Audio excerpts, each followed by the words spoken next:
অবশ্যই এটা আমাদের জাতির জনকের নাম মুছে দিয়েছে। মৌলবাদী শক্তি বাংলাদেশেও জাতির জনকের নাম ওখানে মুছে দিয়েছে। এখানেও মোছার চেষ্টা হচ্ছে আমাদের ভারতীয় মৌলবাদী শক্তিদের দ্বারা। মহাত্মা গান্ধীর নামকে মুছে দেওয়ার চেষ্টা হচ্ছে। এদের মধ্যে আর ওদের মধ্যে ফারাকটা কোথায়?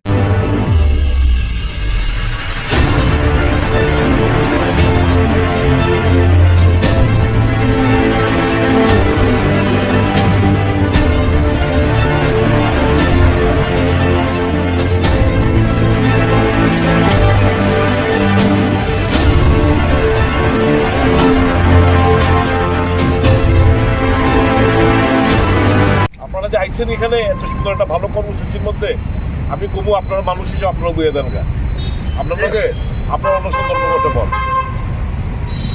আইন একটা মানুষের স্বার্থে আপনারা আইন আমাদের লোকে বনায় বইয়া আবার শুনেন এই এমজিএনটাকে আইন পুনরায় চালু করতে হবে।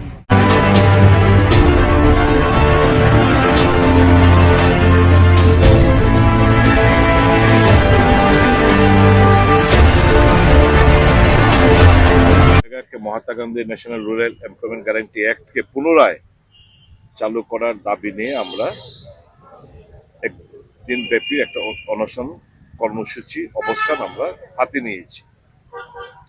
তার মূল উদ্দেশ্য হচ্ছে যে মানুষের কাজের অধিকারকে যেভাবে কেড়ে নেওয়া হয়েছে, যেভাবে মানুষের যে ন্যায্য যে ওয়েজেস তার অধিকার যেভাবে কেড়ে নেওয়া হয়েছে, স্টেটের উপর অতিরিক্ত বোঝা চাপিয়ে দেওয়া হয়েছে,